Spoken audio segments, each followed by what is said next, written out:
In previous video lectures, we've been talking about how the speed of light is an ultimate speed limit. And in this video, we want to actually look at a case where it seems like you can go faster than light. And so we're going to see how this works out. This is a sort of a fanciful situation. As you can see, we're going to have a trip from San Francisco to St. Louis in the middle of the United States in the Midwest, and then all the way to New York there. This is also a nice example because things like this actually happen in certain astronomical observations where it seems like things are moving faster than the speed of light, especially when you have these very energetic jets that are shot out of quasars. If you know a little bit about astronomy, which very energetic galactic nuclei where there's a black hole in the center and a lot of interesting things going on. It seems like when you observe them over time that they're actually moving faster than the speed of light, but it seems like if you really analyze it, not only seems like, but it is such that it's not really going the speed of light.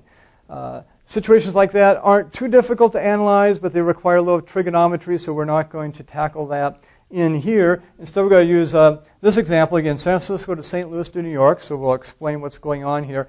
It also allows me to do, at this point, to introduce a book to you that for those of you who want to take it to the next level after this course, especially using a quantitative approach, it's an excellent textbook to do that with. I will give you a list of other books as well. In fact, I have a copy right here. It's called Space-Time Physics. I'll write this up here, by Edwin Taylor and John Archibald Wheeler.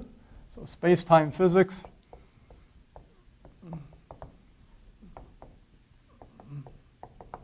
By Edwin Taylor and John Archibald Wheeler. Really a classic in the field. It's in the second edition. We didn't use it for a textbook in this course. We could have, but the material we're covering is certainly less than half of what's in this book. It's not overly expensive, but you can get it online probably for about $60 US new, or used maybe a little less than that, but obviously it costs some money to do that. But it is a type of textbook, and if you want to go beyond what we're doing in this class, it does things a little differently than we've done. For one thing, they like to just get rid of C completely. We've talked about how you can treat C as one, but we keep it around in our formulas. They like to just take C out of the formulas, and sometimes I find, especially for introductory courses, that causes more confusion. But once you've had this course and worked your way through it perhaps a little bit, then Space-Time Physics by Taylor and Wheeler is a classic text in the genre as you will. So, and the reason I bring up is this is an example that they do in their book. I've modified it slightly in a couple things, but it's essentially still the same thing.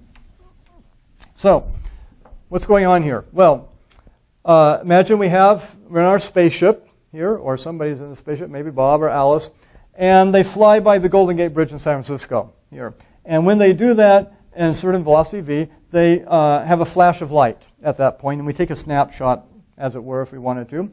And then they keep flying across the United States, and St. Louis is about in the middle there. St. Louis, you may or may not know, has a famous gateway arch there, and so they fly by, or maybe even fly under the gateway arch there.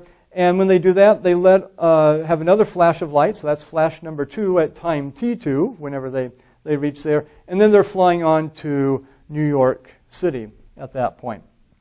So, what's going on here? What's going to happen is the observer at New York City is going to observe these flashes of light coming by. So the first flash of light contains an image of the spaceship and the Golden Gate Bridge. So it's when the spaceship was at the Golden Gate Bridge, moving by there. And so that's represented by this green flash. So it's traveling along here across the United States towards New York. Meanwhile, of course, the spaceship is also traveling that direction, but not as fast. V is going to be less than C, of course, so it's moving along too.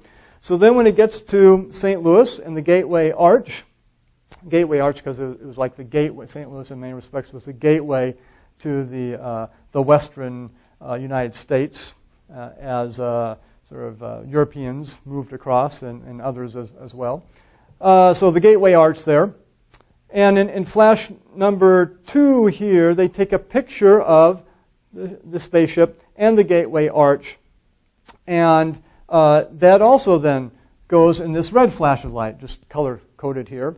So this red flash of light contains the image of the gateway arch and the ship at the gateway arch. And so then at that point you have these 2 flashes of light containing these 2 images, one originally from San Francisco moving across and one from St. Louis. And of course the one from San Francisco is going to be ahead of the one from St. Louis because obviously the initial flash is moving faster than the spaceship. And so when the spaceship gets to the gateway arch and takes a second flash of light, the first one has already moved beyond that a certain distance. And we'll see exactly how much in a second here. Okay? And then the idea here is these 2 flashes of light are going to approach the observer in New York, who's going to observe them, see them, and is going to measure a time difference between those, the arrival of flash number 1 and flash number 2, with flash number 2 just slightly behind flash number 1 there. So let's analyze this a little bit. The distance from San Francisco to St. Louis is going to be the velocity of the ship times the time difference it takes to get there. Essentially, velocity times distance, or velocity times time gives us a distance. So if this was t1 and this was at t2, so it's just the difference in time, how long it takes to get there and what velocity the ship is traveling at. And we'll just call that, as usual, delta t. So that's the time, and v, velocity of the ship, times delta t, is the distance from San Francisco to St. Louis. And then we're also interested, though, in what is the distance between these 2 flashes that contain, the green one contains the image of the Golden Gate in the spaceship, and the red one contains the image of the Gateway Arch and the spaceship. Well, we know that when the second flash occurs, the green flash has gone this far, and that distance from here to here is just going to be the speed of light times delta t. Because the ship went from here to here in delta t, and so the speed of light is going to just go a little bit farther because it's going faster. So it's going from here to here in delta t. So this is snapshot 2, when that flash of light is a little ahead of that one. And so we can say that this distance here between the 2 flashes of light is the total distance from San Francisco to our first flash, which is going to be c delta t, because that's, again, how far it's traveled, minus this distance, which is just v delta t. So the first flash of light has gone c delta t, minus the spaceship distance that's covered, leaves us the remaining distance. And that's going to be the distance between the 2 flashes of light there as they keep traveling on toward New York. So c delta t minus v delta t, we rewrite that as c minus v times delta t. So that's the distance between them. And so these flashes keep going on here. Eventually, they get, actually very quickly, they get to the observer in New York. And the observer in New York is going to measure the time difference between the 2 flashes of light. Well, what is that going to be? Well, okay, here comes the first flash of light in. It reaches that. The second flash of light is following along behind it at speed c and a certain distance behind it. So once the first flash of light gets here, it takes the second flash of light just that amount of distance and time to catch up with it. And that's just going to be the distance here, right, divided by its velocity. Okay, so it's going to be the time difference between the arrival flash number 1 and number 2 is simply going to be the distance between them divided by the speed of light. In other words, how long does it take this rear flash to catch up with the first one? So that means it's going to be c minus v delta t all over the speed of light. Okay, so again, do a little imagination here, thought experiment. So this one comes in, the green one comes in at this point and reaches the observer right here. And at that instant in time, the red one is still about right here, traveling that way, and it's traveling at c still. And so it's just going to take, going at speed c, it's going to take this amount of time, the remaining distance to be covered, divided by its speed, and you get the time difference between the arrival of flash number 1 and flash number 2. Now here's where it gets a little interesting, okay?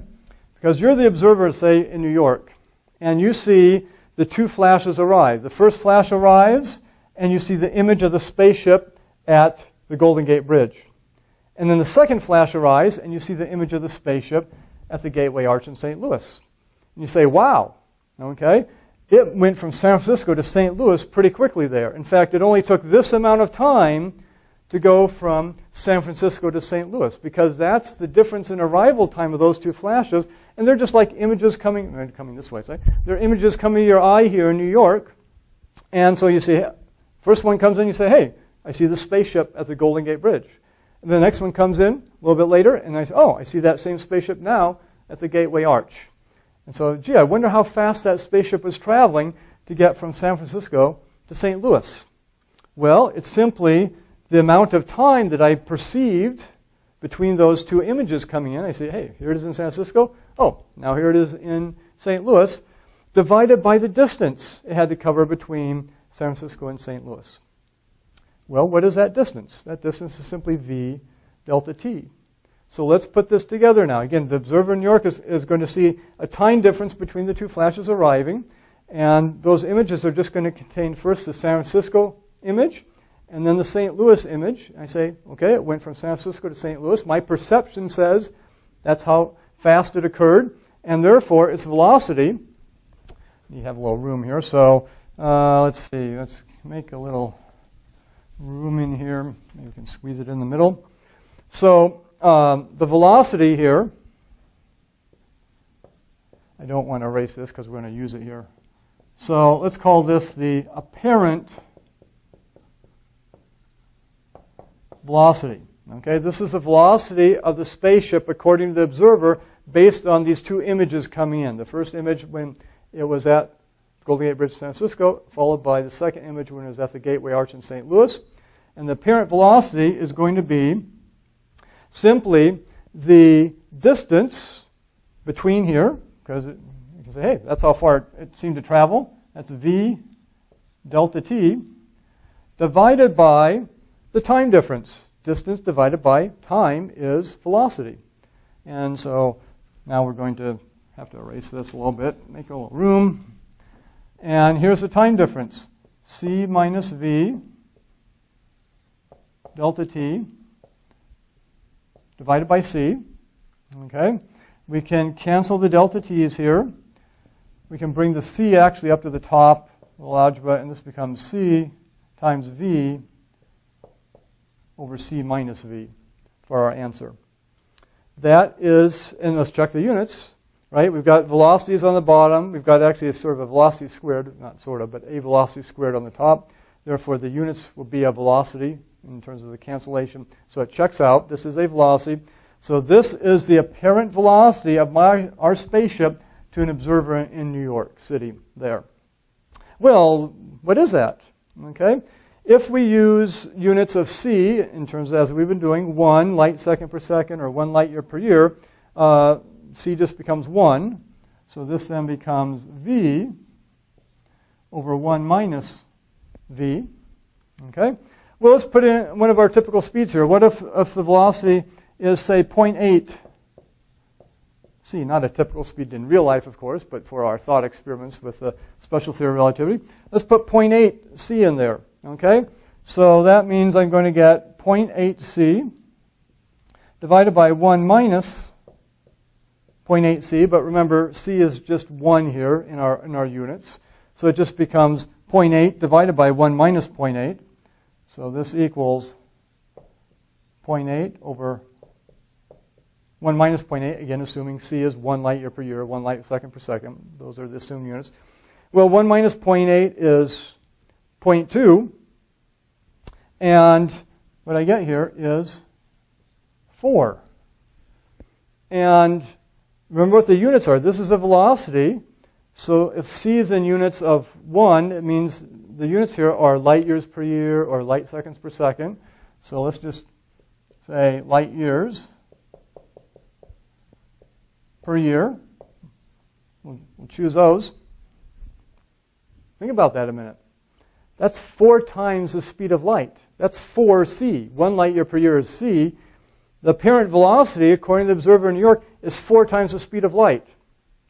And in fact, if you choose another value for v here. If you make it, say, 0.9 c, and put 0.9 c in here, you'll get 9 times the speed of light.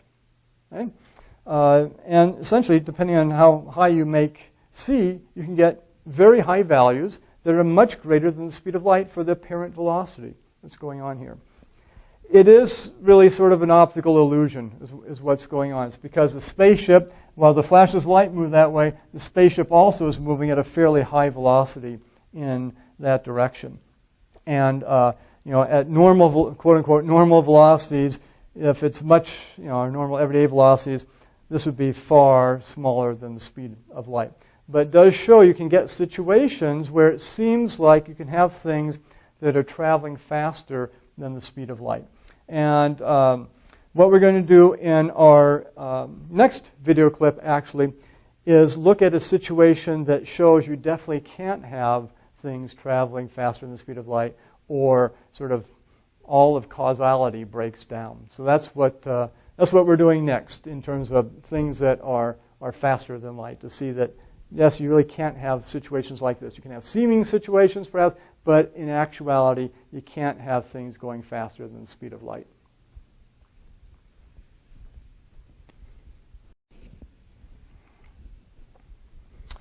In the last video lecture, we considered the case where we had the spaceship moving from San Francisco to St. Louis to New York, and the observer in New York, where they actually saw the spaceship seemingly coming toward them at 4 times the speed of light, or even 9 times the speed of light. In other words, it was a case of apparent faster than light motion, even though the way we set up, clearly the ship was not moving faster than light. It was moving at 0.6 c or 0.8 c or 0.9 c or whatever we chose, but putting the numbers together, it seemed like, just because of the way the flashes of light worked as it traveled across, and the observer in New York would see the flashes of light coming right after each other, such that the effect was to seem that the ship was moving faster than light. What we want to do in this video clip is actually see what happens when you have a ship that can move faster than light, or just something in general moving faster than light.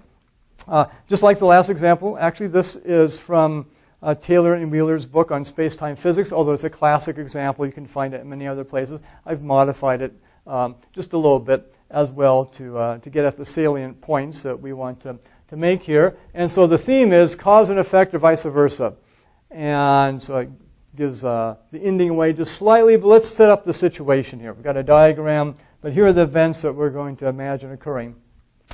We've got the good guys and bad guys, and they don't like each other very much. But at a certain point, they sign a peace treaty. So in year 0, there's a peace treaty signed, and the negotiating team for the good guys then leaves the home planet of the bad guys. So they actually went to the home planet of the bad guys and negotiated the peace treaty and got it all set and everything signed, and then they left in their ship to go back home at a velocity of 0.6 times the speed of light.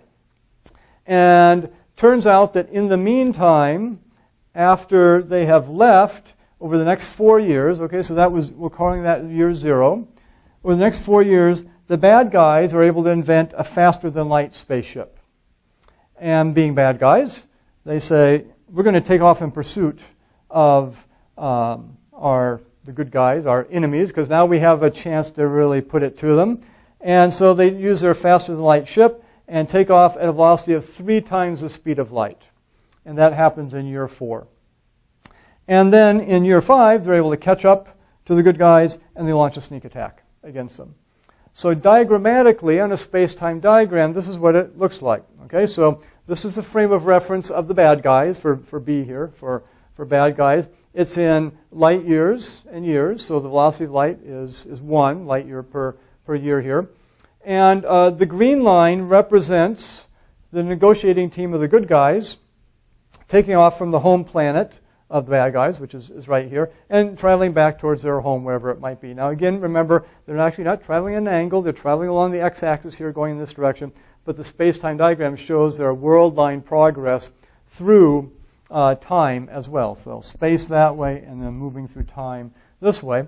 And if the speed of light, again, is at a 45-degree angle here, this roughly is 0.6 c as we've drawn it. In other words, in 1 year, they go about 0.6 of a light year. In 2 years, they go about 1.2 of a light year, and so on and so forth. Not precise, but pretty close there in terms of the units involved and the scale involved. So they're traveling along here, going back home, really traveling along here, of course. This is their world line at 0.6 C. And then in year 4, the bad guys invent their faster-than-light spaceship. And at that point, they take off from their home planet. So they've just been sitting on their home planet here as time goes on, 1 year, 2 years, 3 years, 4 years, trying to make this faster-than-light spaceship work. And they finally get to work in year 4. So they take off at a speed of 3 times the speed of light. And because the other ship is going 0.6 times the speed of light, if you work it out, they're able to catch up with them in 1 year. They go, essentially, in 1 year, from here to here, they're able to go 3 light years, because it's 3 times the speed of light. So 3 light years per year is what their speed is.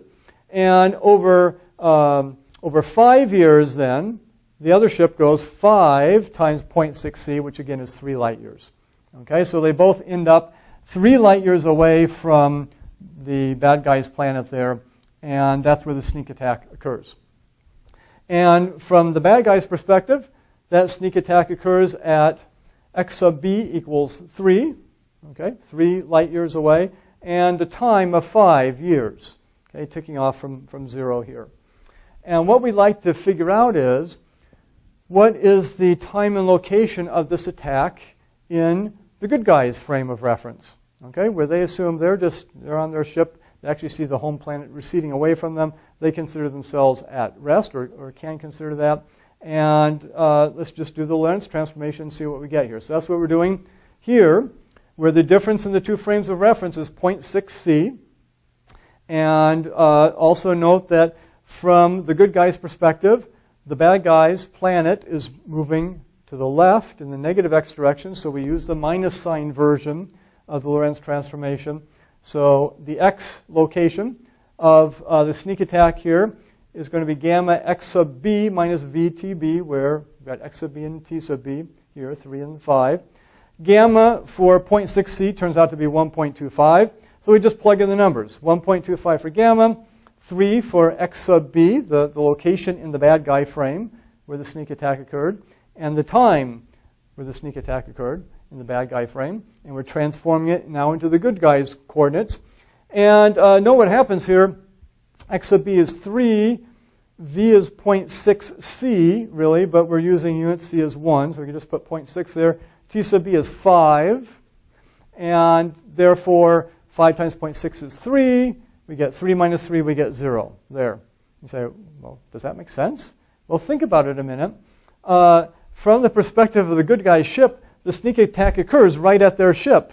That's their 0 point, right? That's the 0, the origin in their frame of reference. So, yes, it does make sense that they get x sub g equals 0. It occurs right at their ship, which again is their origin point for their frame of reference.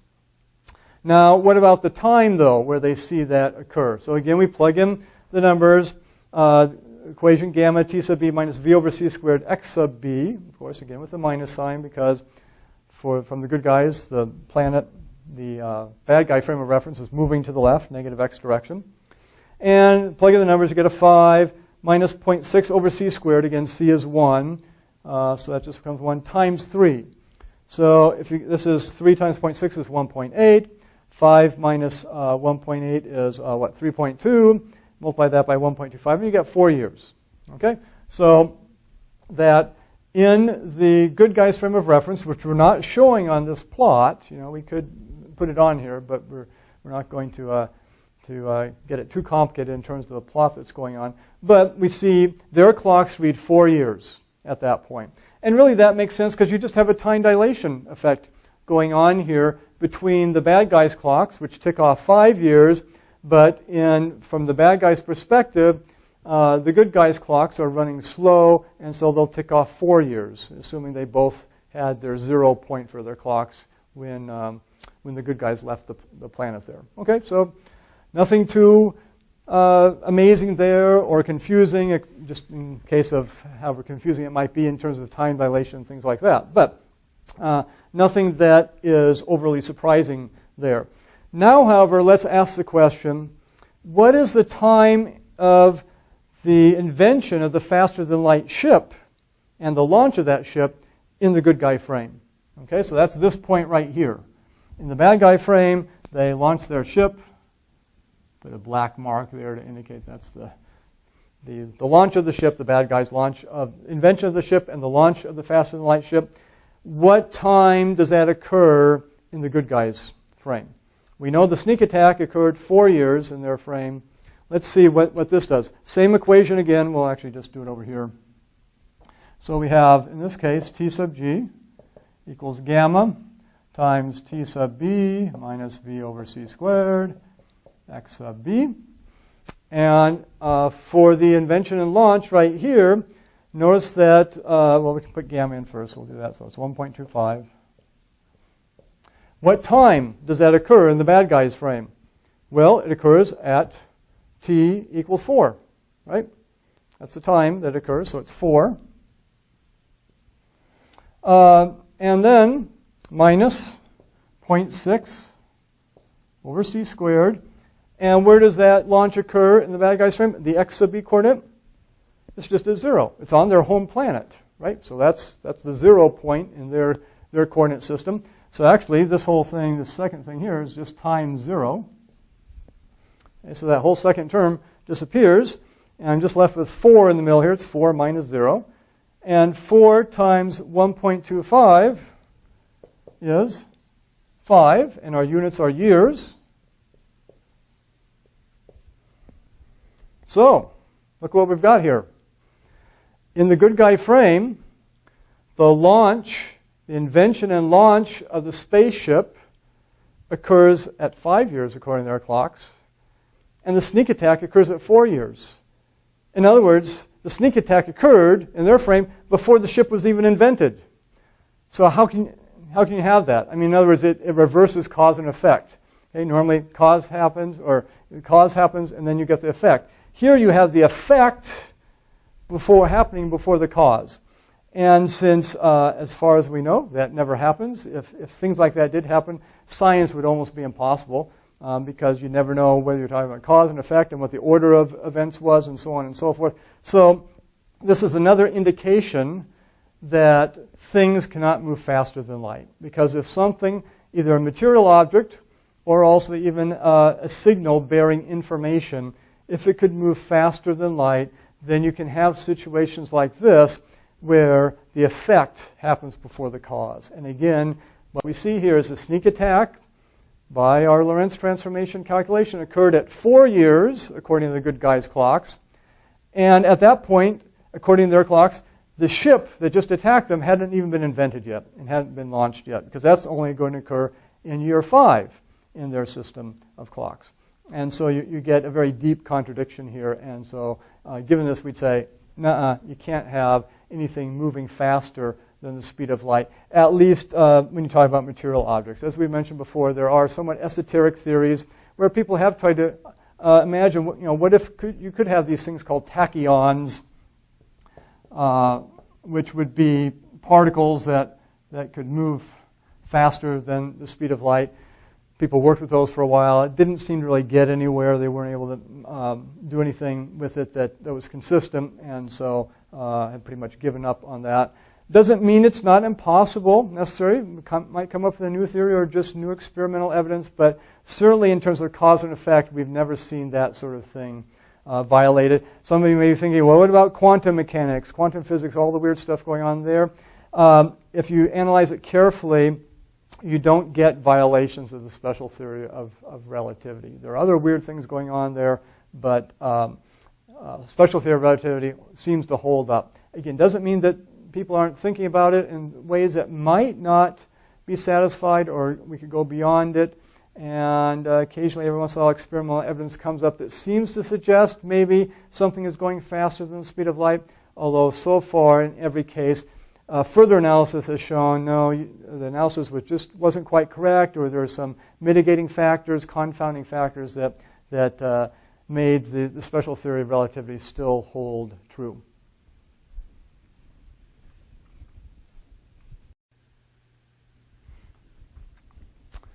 Let's summarize now some of the highlights from week 6.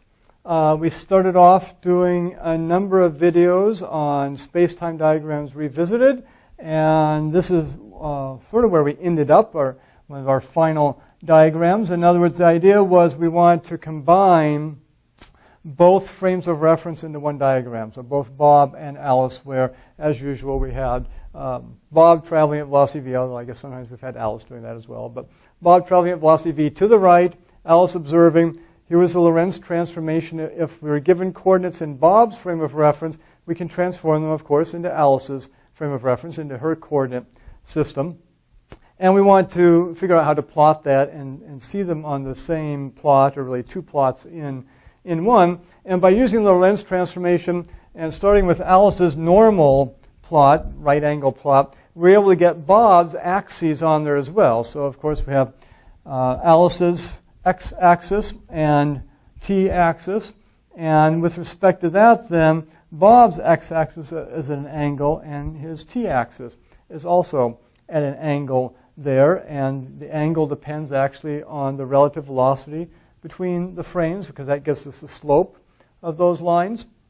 And we also noted that, of course, we have lines of simultaneity and lines of same location. So for Alice, the lines of same location are just the straight vertical lines. In other words, 1, 2, 3, 4. If I've got 4 right here for Alice, everything that occurs on this vertical line is at the same location, going through time. So if something is just sitting there, we've talked about this before, even before this week, if something is sitting in Alice's frame at position 4, its world line is just going to be a straight vertical line there.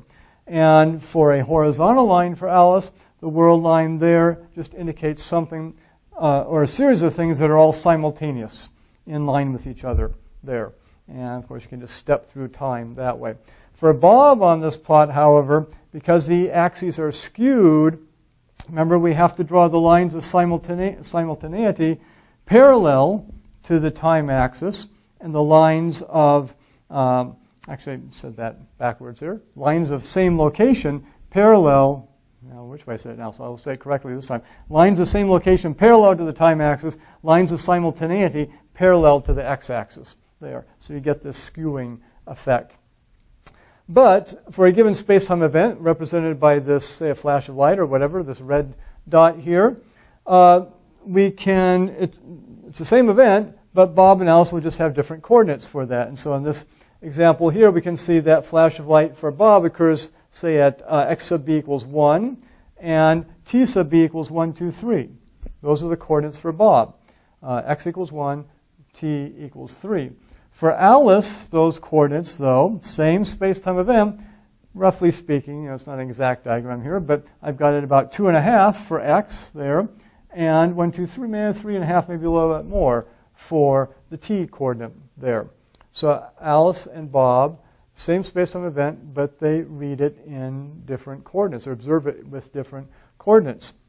We also noted that you can see time dilation on here, because note that for this event, Alice is reading it at, again, time about 3.5, something like that. For Bob, the time is 3. Alice, again, observing Bob's clock, would be observing it running slow, time dilation.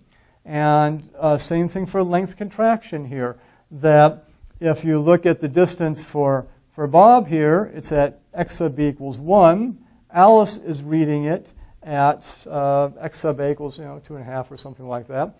So as she observes Bob going by, remember that's the basic picture here. She is observing Bob going by at some velocity v. She sees objects in his frame of reference contract their length versus their rest length in Bob's frame of reference. So you can see both length contraction and time dilation if you look at the diagram carefully here. You can also see, remember, the relativity of simultaneity, because we did an example where Alice had a whole series of flashes that went off simultaneously, so that would be on one of her lines of simultaneity here. So let's just do it on this one here. So a flash there, and get a few more in here, roughly speaking. They're a little off, but okay. Those are all on a horizontal line in Alice's diagram here, meaning that to her they're all simultaneous. They all occurred at t equals 1. So it's like having a line of flash bulbs that for Alice they all go off at the same time. They're all synchronized with her synchronized clocks, And so if you were to take flash photographs of every flash there compared to the clocks at the location, all Alice's clocks would read the same time for those flashes. But look what happens in terms of Bob here that we can see. Now, of course, we know from the Lorentz transformation there's going to be a difference, but we can see this right off the diagram because Bob's lines of simultaneity are, like this. Okay, so he sees, if this is, let's actually just try to draw this in here a little bit. So his line of simultaneity, one of them looks like that. Another one right here. And sort of crooked there, but hopefully you get the idea. So all these are synchronized and simultaneous for Alice, but clearly for Bob, if you look at, let's just pick some in the middle here. This one right here occurs between time t equals 0 and 1. This one over here, though, is occurring after time t equals 1, this line of simultaneity. And this one way over here occurs after time t equals 2. So in other words, to Bob, these flashes are occurring before these flashes. In fact, you will see it go off as flash, and then flash, and then flash, and then flash. There'll be a series of flashes, not simultaneous, but in line with each other. And again, also, you may remember, we can see leading clocks lag on this as well, because to Bob, these clocks or flashes are moving to the left, because to Alice, he's moving to the right. And it's this flash over here, the leading flash, the leading clock, as it moves by, that is behind this other flash, if you want to pick that one. Or at least behind any one that is behind it as it moves this way. So we can see time dilation on here, we can see length contraction on here, we can see the relativity of simultaneity on here as well, which really shouldn't be that surprising because the whole thing is based on the Lorentz transformation, and out of which we get things like time dilation, length contraction, the relativity of simultaneity. So we spent a fair amount of time developing this tool, really, as it is, a visual tool for seeing some things about the implications of the special theory of relativity. Then we did another version of it where we didn't do two on the same plot, but we just said, okay, let's do a space-time diagram here. And let's note that when we put a light beam on the space-time diagram, if we can choose the units of c to be light years per year or light seconds per second, then c, the speed of light, has a value of 1. It's 1 light year per year or 1 light second per second, which is nice for us because if we use sort of regular units of time and distance like meters per second, then a light beam along here would be, very close to the x-axis, almost indistinguishable from the x-axis because it travels a very far distance in a very short amount of time. And so by choosing c equals 1 light year per year, 1 light second per second, 1 light day per day, 1 light month per month, whatever, then c becomes a world line on our diagram here that has a slope of 1. Or if it's going in the opposite direction, a slope of -1, v equals minus c. And once again, you'll get tired of me saying this, but just as a reminder, this does not mean the light beam's going at an angle. Everything we're doing is going along the x-axis, just shows its progression in time. So time is flowing upward. In this case, it's moving along the x-axis at a velocity of c, which means it goes, maybe 1 light year here in 1 year of time, or 1 light day in 1 day of time, and so on and so forth. So we call this the light cone because as we analyzed it further, we said, if this is an event right here, or we're standing right here, can we influence events later in time? And we analyzed this and learned that as long as the event is within this cone here, this cone of light, then we can influence it because we can get a signal to that or actually travel to that space-time event in time to have some influence over it. Or down here, if we want to influence an event occurring here, anything in this cone here would work. But if we're outside the light cone, say we're over here in this section, what that means is I'd have to travel faster than the speed of light to get there in the amount of time I have. The question we asked was, given the time I have, can I make that distance? Just like we often ask in real life if we're taking a trip. How long is it going to take? Do I have enough time to get there given the speed I can go? So here, the ultimate speed is the speed of light, and therefore we actually analyze it into 3 intervals based on our invariant interval to give some more insight into it.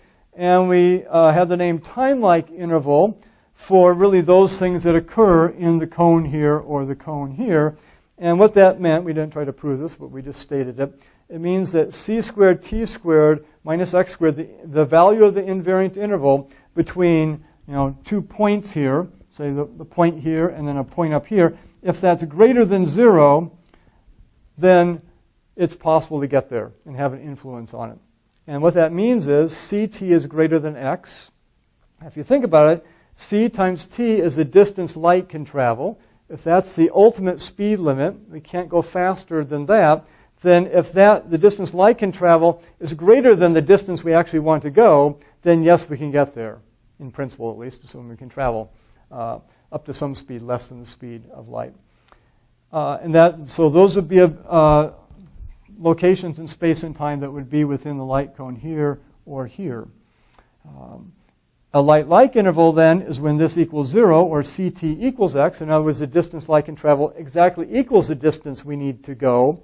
And those are the values right on the light cone here. So if I'm here and there's a point out here, then I have a light-like interval between me. And if I can go at the speed of light, I can't go, but if I could shoot a laser beam, the laser beam could get there in time to get to that space-time point. If, however, the invariant interval between 2 points in space and time is less than 0, then that means ct is less than x. It means the distance is farther than a light beam could get there even. And therefore, I can't have any cause and effect relationship between them. And it'd be like, again, if I'm here, it'd be like I'm out over here, or out over here.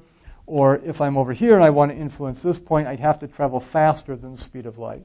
And remember again that world lines with slopes less than 45 degrees on our diagram would indicate a speed faster than the speed of light.